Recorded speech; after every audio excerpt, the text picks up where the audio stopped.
If you had asked me 3 years ago, I would have told you I was the lucky one. The guy who somehow ended up with the woman everyone said was way out of his league. Her name was Ashley.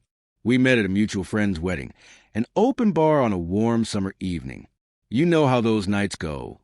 One dumb joke, a genuine laugh, and suddenly the conversation never stopped. A few weeks later, we had our first proper date at a cozy Italian place near Midtown. Ashley was everything I admired. Smart, grounded, effortlessly funny. She worked in digital marketing, ran half marathons, and loved binge-watching crime documentaries.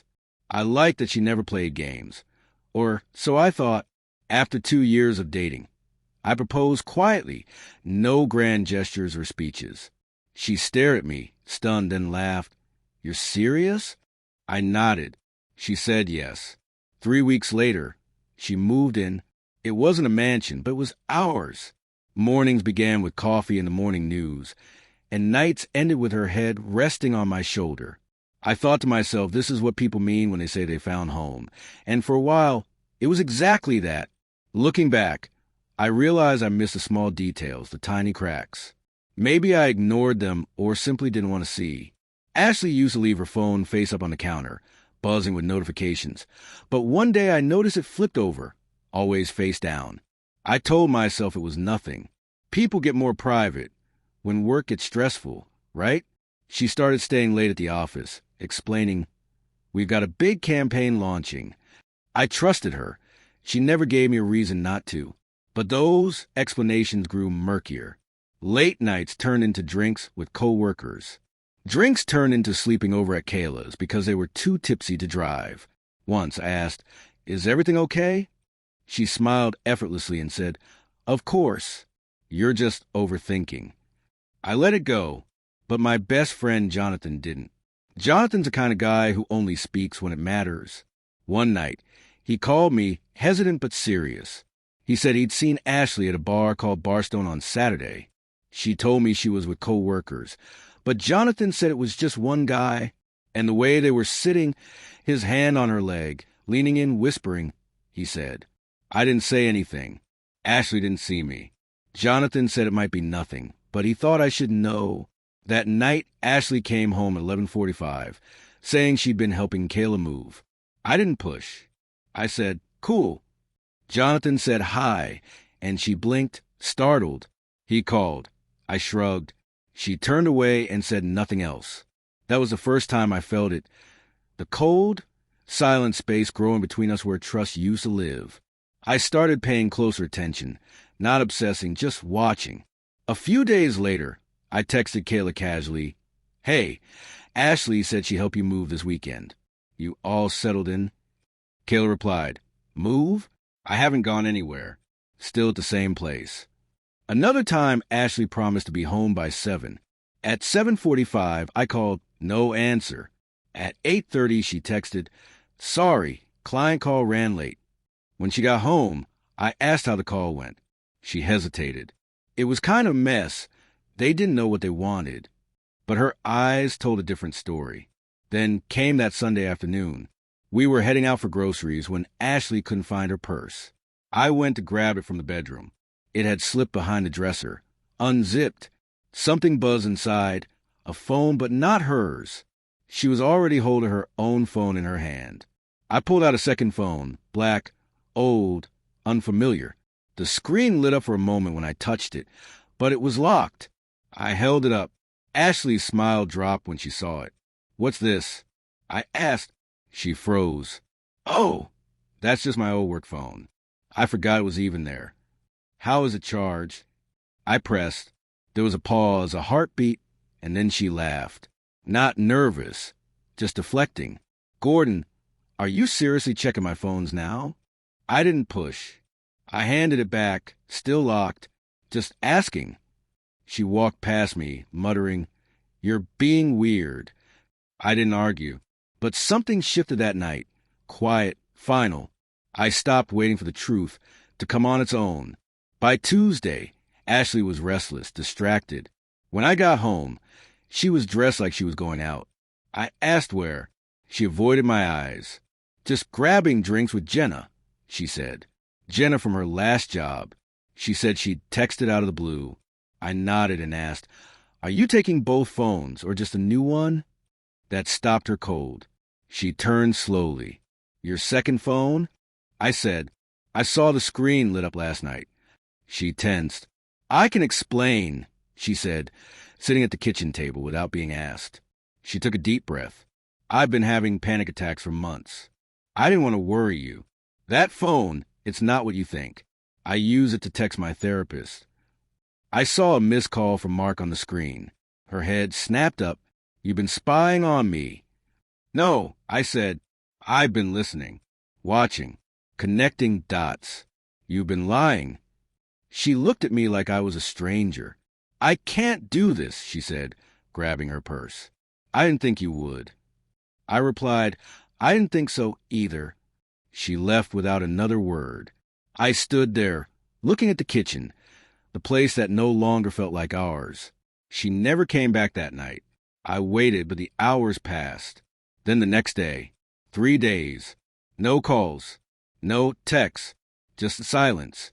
On the 4th night, I heard her key in the door. She walked in like she still lived there, hair pulled back, no makeup. "Can we talk?" she said. I stayed at Kayla's. I needed time. I didn't offer a seat, but she sat anyway. "I wasn't honest with you," she began, talking about Mark and her feelings. I leaned on the counter, arms folded. She looked down. "I knew him before you. We reconnected a while back. Just talking at first. It wasn't anything. But then it turned into something I didn't plan for." "Was it physical?" I asked. "Not for a long time," she said quietly. "Only twice. The second time was a mistake. I ended it after that." "So you lied about the emotional part." She admitted she was scared I'd leave. "You already did," I said. Silence fell. She reached into her bag and slid her old phone across the table. "No password," she said. "Check whatever you want." I didn't touch it. I just stared. It sat there, a dare. But I already knew what I needed to know. I didn't want more lies. I wanted the truth. Just not from her. The next morning I met Jonathan. I laid it all out. The second phone, the name on the screen, her look when she lied. He listened quietly. When I finished, he said, "If you want answers, we'll find Mark." I nodded. I wasn't after a fight. I just wanted to look the man in the eye. Later that week, we met Mark Hammond. I waited outside his building and approached him calmly. "I'm Gordon," I said. He smirked. "Figured you'd show up eventually. Relax." He insisted Ashley came to him, not the other way around. "Don't paint me like the villain. Did she tell you she was engaged?" I asked. He shrugged. "She was a mess. She needed something real. Yeah, she came over more than once." He pulled out his phone and showed me a thread of messages. "You want the truth? There it is." I didn't punch him. I just turned and left.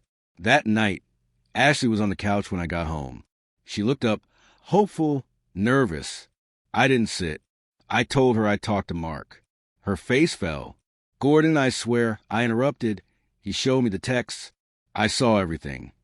She stood slowly, like her legs didn't want to hold her. "I was lost," she said. "I didn't know who I was anymore. You were steady, and I felt like I was disappearing into your life instead of living mine." "You could have said that," I said. "Talk to me instead of sneaking around with someone who didn't even respect you enough to lie for you." Her eyes welled up. "I know. I messed up." "You didn't mess up," I said. "You made choices. Deliberate ones." She stepped closer. "I want to fix this. I'll do whatever it takes." I looked her dead in the eye. "I'm not there." No yelling. No accusations. Just a silence heavier than anything we'd said. "I want you out," I said. "By tomorrow." She tried to speak, but no words came. "I won't fight you," I added, "but I won't live with you, not after this." She stood, turned, and shut the bedroom door behind her. I didn't sleep in that house. Jonathan gave me a couch and a beer. He said nothing, which was exactly what I needed. The next day, her things were gone. So was she. The house felt bigger, not better, just quieter. I deleted every photo of us from my phone and went dark on social media. When mutual friends asked what happened, I replied once. It ended. The next months were about rebuilding, new routines, new habits. I started running in the mornings, learning that peace isn't just quiet. It's earned. 5 months passed. No calls, no texts. Like she vanished from my life completely. And I liked it that way. I moved, new apartment, new gym, new job. I even started seeing someone new, a woman who laughed at my sarcasm and didn't flinch at silence. Then, one Thursday evening, I came home, cracked a beer, and heard a knock at the door. I wasn't expecting anyone.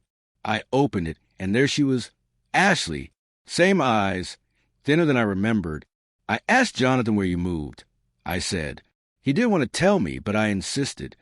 She said, I won't take long. I just need to say something. I stepped aside, and she walked in, standing in the middle of the room. I'm not here to mess with your life, she said. I know I don't get that right anymore. Then say what you need to say. I replied. She nodded and took a breath. I got pregnant a few weeks after you found out everything. I stayed silent. I wasn't sure at first, she said. I didn't tell you because I didn't want to drag you back into something.